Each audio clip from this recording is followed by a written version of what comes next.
Good morning आप सभी को। कैसे हैं आप लोग और आप लोग की तैयारी सीटेट की कैसी चल रही है? कृपया आप कमेंट बॉक्स में बताइएगा।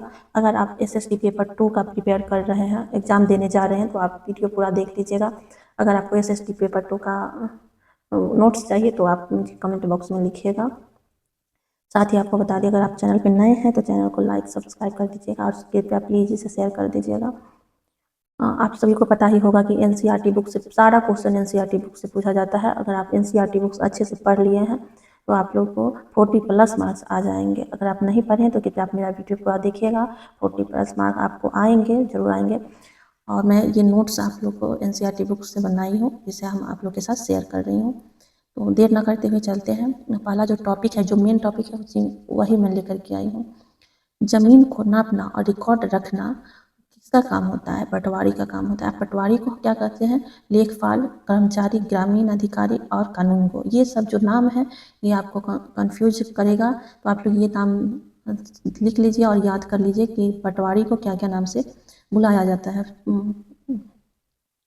और साथ ही आपको बता दें, जमीन को नापना, रिकॉर्ड रखना ये पटवारी का काम है। और जरीब, जो पटवारी जो खेत को नापता है ना, वो जो लोहे का जो जंजीर होता है उसे जरीब बोलते हैं। ये सब जो की पॉइंट है ये आप लोग को ध्यान में रखना होगा।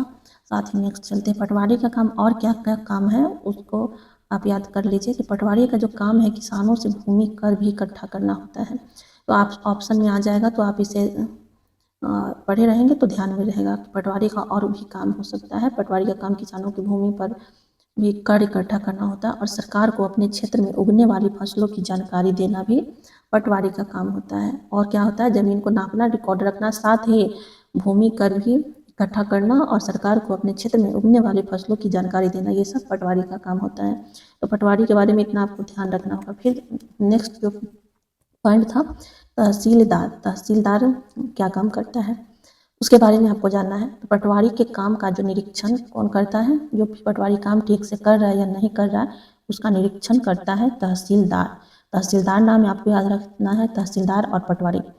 और विद्यार्थियों को जरूरत पड़ने पर जाति प्रमाण पत्र भी आदि जारी करता है। तो ये जो की पॉइंट है, ये जाति प्रमाण पत्र और आदि भी जारी करते हैं, ये आपको कौन करता है? तहसीलदार।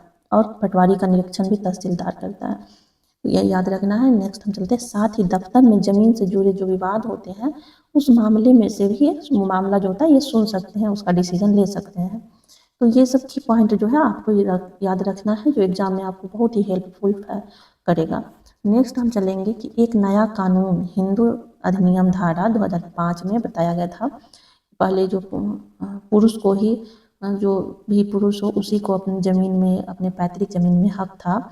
ये जब कानून आया तो इसमें जो भी स्त्रियां हैं, जो भी बहनें हैं, भाई बहन दोनों को, यानी बेटा बेटी दोनों को समान अधिकार होगा संपत्ति में। तो ये धारा, हिंदू अधिनियम धारा 2005 के अनुसार ये डिसीजन लिया गया था, तो ये याद रखना है। नेक्स्ट चैप्टर 6 में आपको इतना ही, इसमें 5 में दिया हुआ था जो की पॉइंट है वो। नेक्स्ट चैप्टर 6 में आप देखेंगे कि गांव का प्रशासन। इसमें आपको दिया गया है कि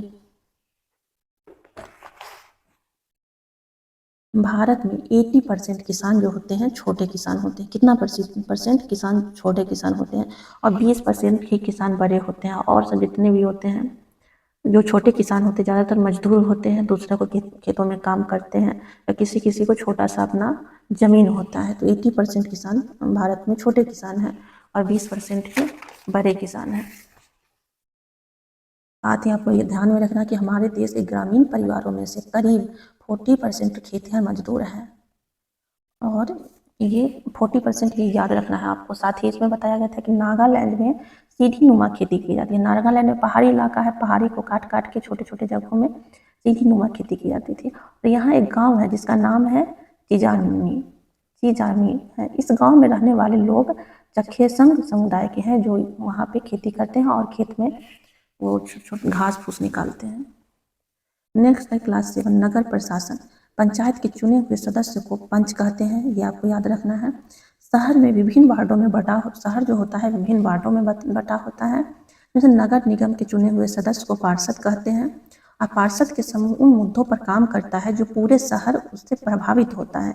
ये की पॉइंट्स आपको याद रखना है। नेक्स्ट आपको याद रखना है, पार्षद अगर निर्णय लेने का काम करते हैं तो वही उन्हें लागू करने का काम प्रशासनिक कर्मचारी करेगा। पार्षद अगर निर्णय लेगा तो काम लागू करेगा, प्रशासनिक कर्मचारी जो होते हैं वो लागू करेगा। नगर निगम को पैसा कहाँ से मिलता है, इसके बारे में आप जान ले। जो भी नगर निगम का पैसा जो मिलता है वो लोगों के द्वारा दिए गए टैक्स से मिलता है। ये ध्यान में रखना है आप लोग को, कहाँ से मिलता है। संपत्ति कर से 25 से 30% पैसा आता है नगर निगम को। 1994 में सूरत शहर में भयंकर प्लेग फैल गया था। इसके बारे में आपको याद है कब प्लेग फैला था?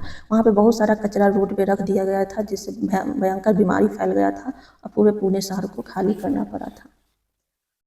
अध्याय 8 में आपको दिया गया है कि शहरी क्षेत्र में आजीविका। इसमें थोड़ा सा दिया है कि भारत में 5000 से ज़्यादा शहर और 27,000 महानगर है। प्रत्येक महानगर में 10,000 से अधिक ज़्यादा लोग रहते हैं। और बाज़ार में जो शहर में बाज़ारों जो आजीविका का साधन है, बाज़ार में दुकान खोलकर बड़ी दुकानें, लेबर चौक में जितने भी लेबर होते हैं वो जाकर के वहाँ पे रहते हैं और वहाँ से लेबर लोग को जो भी मिस्त्री का काम करता है, खेत का काम करता है या मकान का काम करता है, पंखे का काम करता है, उस सबको वहाँ पे इकट्ठा होता है तो वहाँ से आदमी लोग इसे ले जाता है, फिर फैक्ट्री से आजीविका चलता है। तो ये सब याद रखना है आपको की पॉइंट। आज के लिए इतना ही, फिर मिलेंगे नेक्स्ट वीडियो में।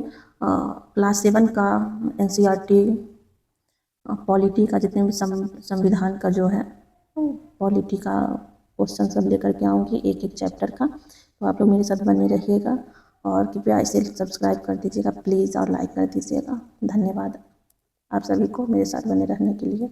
आप लोग अपना ख्याल रखिए, स्वस्थ रहें और आस पड़ोस में कचरा ना फैलाएं और स्वच्छता का ख्याल रखें।